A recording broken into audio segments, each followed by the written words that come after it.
The Tale of Squirrel Nutkin by Beatrix Potter.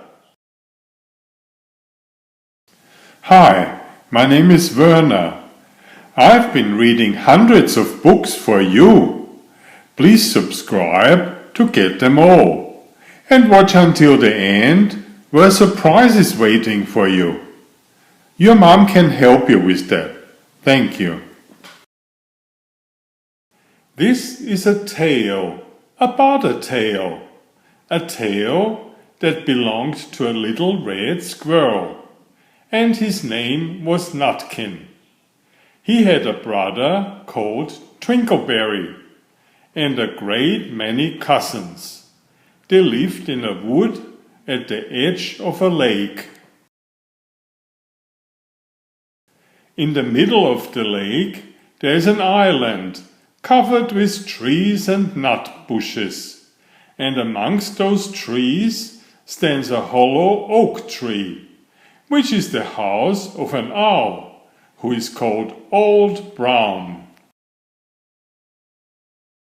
One autumn, when the nuts were ripe and the leaves on the hazel bushes were golden and green, Nutkin and Twinkleberry and all the other little squirrels came out of the wood and down to the edge of the lake.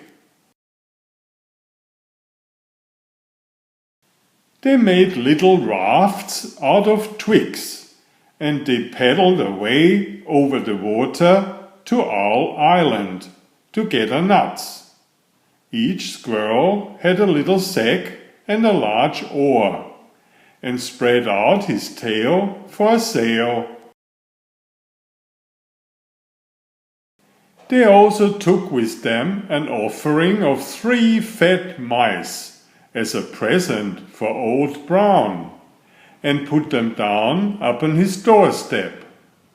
Then Twinkleberry and the other little squirrels each made a low bow and said politely, "Old Mr. Brown, will you favor us with permission to gather nuts upon your island?"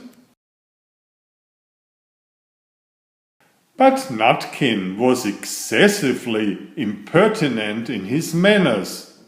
He bobbed up and down like a little red cherry, singing, riddle me, rot-tot-toad, a little wee man in a red coat, a staff in his hand and a stone in his throat.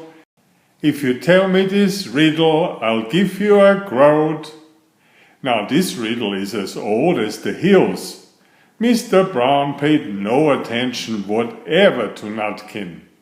He shut his eyes obstinately and went to sleep. The squirrels filled their little sacks with nuts and sailed away home in the evening. But next morning they all came back again to Owl Island, and Twinkleberry and the others brought a fine fat mole and laid it on the stone in front of Old Brown's doorway and said, "Mr. Brown, will you favor us with your gracious permission to gather some more nuts?" But Nutkin, who had no respect, began to dance up and down, tickling old Mr. Brown with a nettle and singing, "Old Mr. B, riddle me ree, hitty-pitty within the wall, hitty-pitty without the wall. If you touch hitty-pitty, hitty-pitty will bite you." Mr. Brown woke up suddenly and carried the mole into the house. He shut the door in Nutkin's face.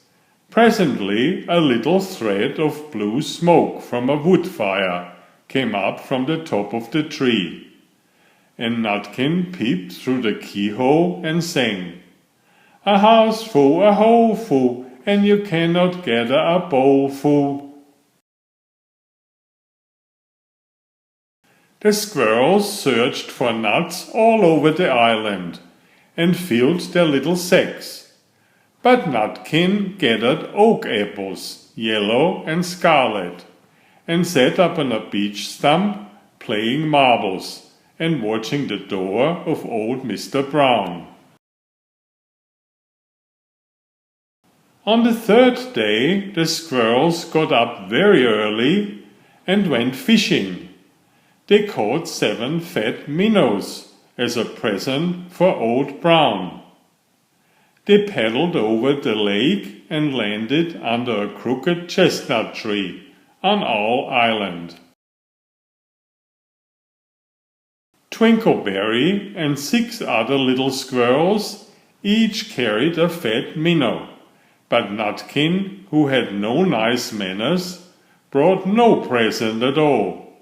He ran in front, singing, "The man in the wilderness said to me, 'How many strawberries grow in the sea?' I answered him, as I thought good, 'As many red herrings as grow in the wood.'" But old Mr. Brown took no interest in riddles, not even when the answer was provided for him.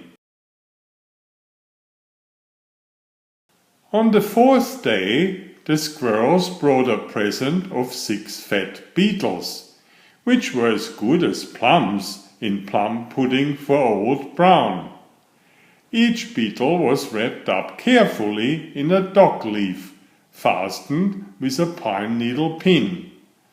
But Nutkin sang as rudely as ever, "Old Mr. B, riddle me ree, flower of England, fruit of Spain, me together in a shower of rain, put in a bag, tied round with a string.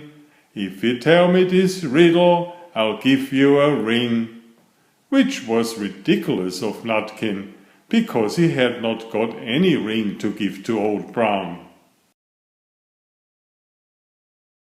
The other squirrels hunted up and down the nut bushes, but Nutkin gathered robin's pin-cushions off a briar bush and stuck them full of pine needle pins. On the 5th day the squirrels bought a present of wild honey. It was so sweet and sticky that they licked their fingers as they put it down upon the stone.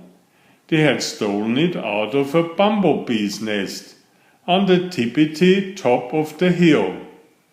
But Nutkin skipped up and down singing, "Hum-a-bum, buzz, buzz, hum-a-bum, buzz. As I went over Tipple-Tine, I met a flock of bunny swine. Some yellow-necked, some yellow-backed, they were the very boniest swine that ever went over Tipple-Tine." Old Mr. Brown turned up his eyes in disgust at the impertinence of Nutkin, but he ate up the honey. The squirrels filled their little sacks with nuts, but Nutkin sat up on a big flat rock and played 9 pins with a crabapple and green fir cones. On the 6th day, which was Saturday, the squirrels came again for the last time. They brought a new laid egg in a little rush basket as a last parting present for Old Brown.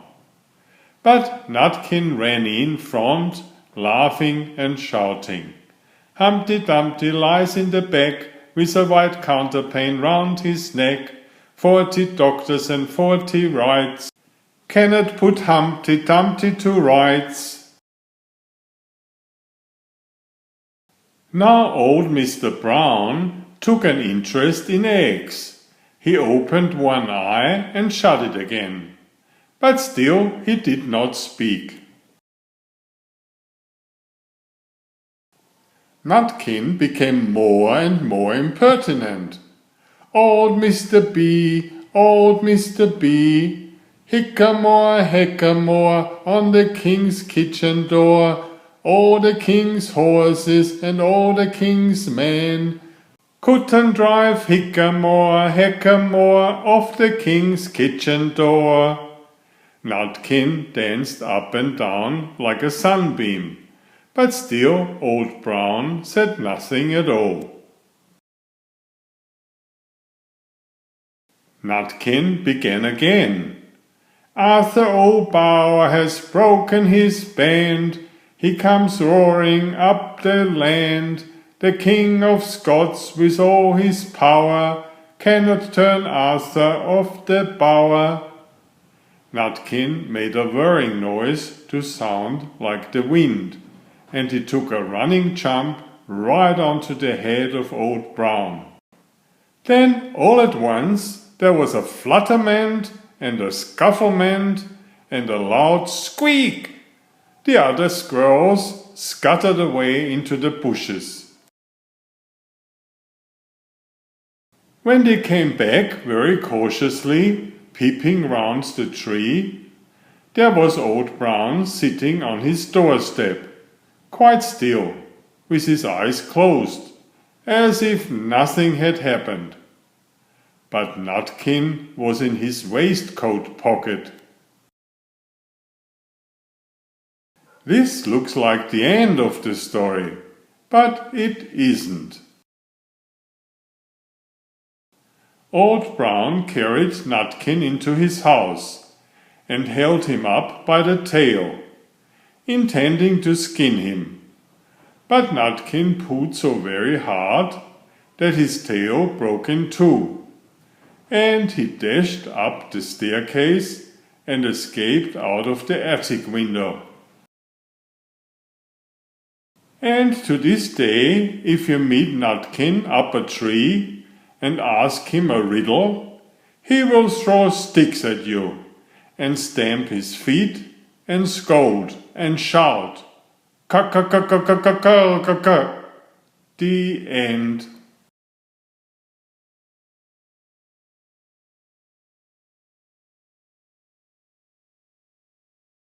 Please subscribe if you haven't already. Thank you. Enjoy my new series Oliver and Jumpy. 19 video books with about 500 pictures. There's text, but I also read it aloud for the younger children. I have written 65 stories and had them illustrated at great cost for your children's fun. Oliver is an elegant tomcat and Jumpy is his lady friend. Oliver loves to ride in Jumpy's pouch when they go for adventures together. Please find a link to the first book in the description of this video. Please always subscribe and like if you find my effort interesting. Thank you so much.